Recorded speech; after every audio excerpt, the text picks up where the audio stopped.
Hello दोस्तों, welcome to let's compete. मेरा नाम है परीक्षित मनास।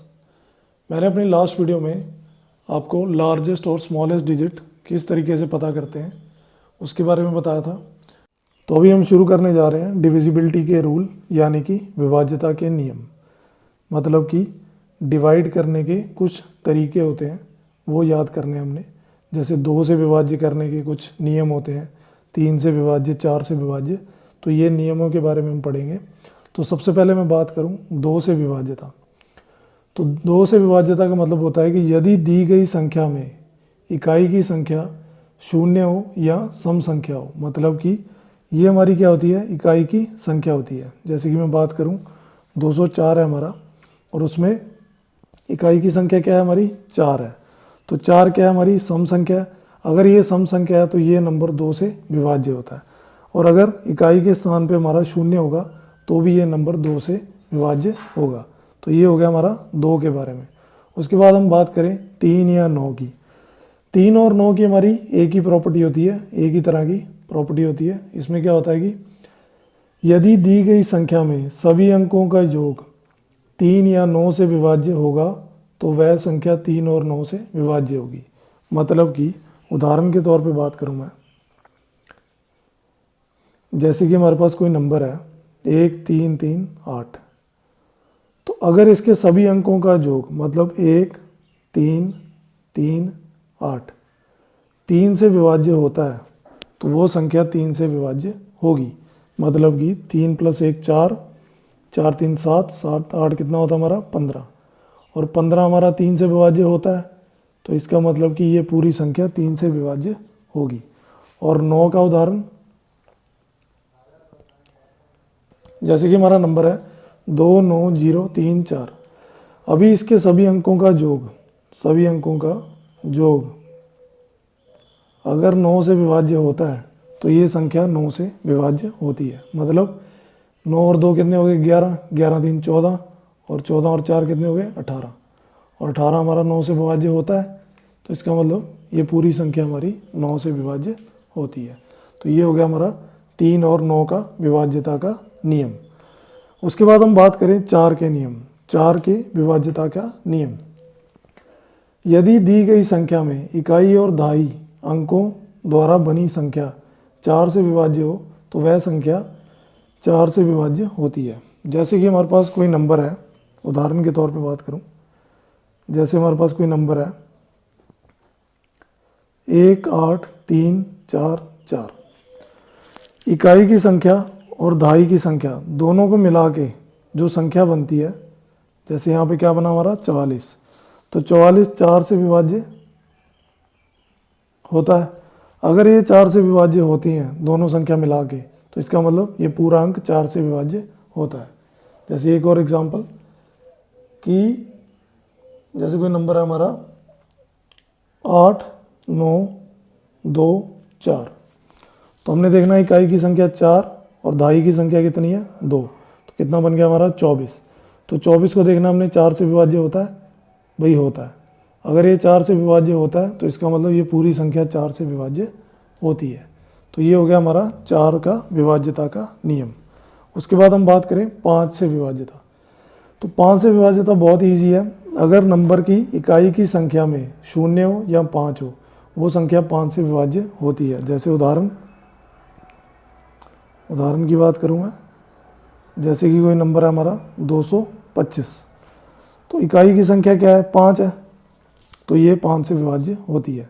अगर कोई नंबर है हमारा 240, तो इकाई की संख्या क्या है 0, तो ये भी हमारा 5 से विभाज्य होता है। तो इकाई की संख्या पे अगर 5 हो और 0 हो तो वो संख्या हमारी 5 से विभाज्य होती है। तो ये हो गया हमारा 5 का विभाज्यता का नियम। उसके बाद हम बात करें 8 से विभाज्यता। 8 से विभाज्यता होती है, मतलब इसमें क्या होता है कि अगर आखिरी के 3 अंक मतलब जैसे कि कोई संख्या हमारे पास 189512, 189512, आखिरी के 3 अंक अगर 8 से विभाज्य होते हैं तो ये संख्या 8 से विभाज्य होती है। आखिरी के 3 अंक मिला के अगर वो 8 से विभाज्य होते हैं तो इसका मतलब ये संख्या हमारी पूरी 8 से विभाज्य होगी। जैसे कि आखिरी के 3 अंक क्या है हमारे 512, और ये हमारा 8 से विभाज्य होता है। ये हमारा 512 8 से विभाज्य होता है, तो इसका मतलब ये पूरी संख्या हमारी 8 से विभाज्य होती है। तो ये हो गया हमारे 8 का विभाज्यता का नियम। इसके बाद हम बात करते हैं 10 से विभाज्यता। 10 से विभाज्यता मतलब अगर इकाई के स्थान पर 0 हो तो वो संख्या हमारी 10 से विभाज्य होती है। जैसे कि उदाहरण की बात करूं, ये तो बहुत ही ईजी है 10 से डिवाइड करना। जैसे कि 600 है तो इकाई के स्थान पे 0 है, तो ये संख्या हमारी 10 से विभाज्य होती है। कोई और एग्जांपल ले लो, 740 है तो इकाई के स्थान पे 0 है, तो ये संख्या हमारी 10 से विभाज्य होती है। तो ये हो गया हमारा 10 से विभाज्यता का नियम, जो कि बहुत ही आसान है, आप इजीली इसको समझ सकते हो। उसके बाद होता है हमारा 11 से विभाज्यता, जो कि बहुत ही इंपॉर्टेंट है 11 से विभाज्य करना। इसका मतलब है कि यदि दी गई संख्या के इकाई का अंक से बाईं ओर चलने पर विषम स्थानों के अंकों का योग तथा सम स्थानों के अंकों का योग का अंतर 0 हो या 11 हो। मतलब कि अगर मैं आपको एक एग्जांपल दूं, उदाहरण के तौर से समझाता हूं मैं आपको। जैसे कि एक संख्या दी है आपको 10615, तो इकाई के अंक क्या है हमारा 5, तो इससे बाईं ओर चलना है। बाईं ओर मतलब ये हो गया हमारा बाईं ओर चलना, तो ये हो गया हमारा बाईं ओर चलना। तो इससे बाईं ओर चलते हुए हमने विषम स्थानों के अंक, विषम स्थान मतलब 1 3 5, और सम स्थानों के अंक है जो ये वाले, इन दोनों के बीच में अंतर निकालना है। मतलब जैसे 5 6 और 1, पहले इन तीनों को प्लस कर लेना, फिर उसके बाद जो सम स्थान पे है 1 और 0, फिर इन दोनों को प्लस कर लेना। ये कितना आ गया हमारा 1, और ये कितना आ गया हमारा 6 5 और 1 कितना आ गया 12। अगर इन दोनों का अंतर, मतलब कि इन दोनों का जो अंतर है वो 11 आ जाए या तो क्या आ जाए 0 आ जाए, तो वो संख्या क्या होती है 11 से विभाज्य होती है। जरूरी नहीं है यहाँ पे 11 ही आए, 11 से डिवाइड होने वाला कोई भी नंबर आ जाए, जैसे कि 22 भी आ सकता है, 33 भी आ सकता है, तो वो संख्या क्या होती है हमारी 11 से विभाज्य होती है। समझ आ गया होगा आपको अच्छे से। तो इसको आपने अच्छे से प्रैक्टिस करना है। ये कुछ नियम है जो आपने अच्छे से याद करने हैं, ताकि आपको क्वेश्चन करने में कोई प्रॉब्लम ना हो। तो ये हो गए हमारे विभाज्यता के नियम। उसके बाद है हमारे योग पर आधारित कुछ महत्वपूर्ण नियम, जैसे कि प्रथम n प्राकृतिक संख्याओं का योग, मतलब कि पहले कुछ n नेचुरल नंबर्स का सम। तो वो क्या होता है हमारा n+1/2। उसके बाद है हमारा प्रथम n सम प्राकृतिक संख्याओं का योग, मतलब कि first n even natural number. Even कौन से होते हैं हमारे 2 4 6 8, ये कौन से होते हैं हमारे इवन नेचुरल नंबर। उसके बाद है हमारे प्रथम n विषम प्राकृतिक संख्याओं का योग। विषम कौन सी होगी हमारी ऑड नंबर्स, यानी कि 1 3 5 7, तो उनका क्या होता है हमारा n स्क्वायर होता है। उसके बाद हमारा प्रथम n प्राकृतिक संख्याओं के वर्गों का योग, मतलब कि नेचुरल नंबर के स्क्वायर का sum, square of the natural number. तो वो क्या होता है हमारा n+1 2n+1/6।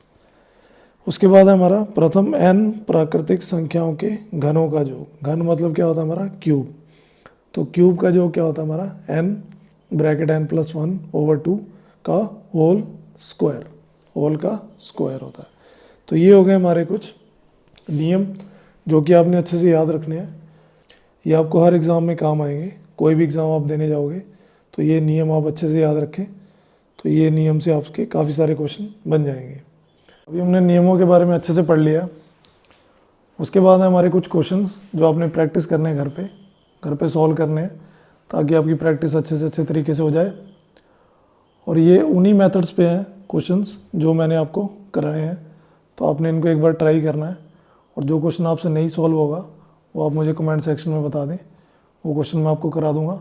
और इन सभी क्वेश्चनों के आंसर मैं आपको नेक्स्ट वीडियो में प्रोवाइड कर दूंगा।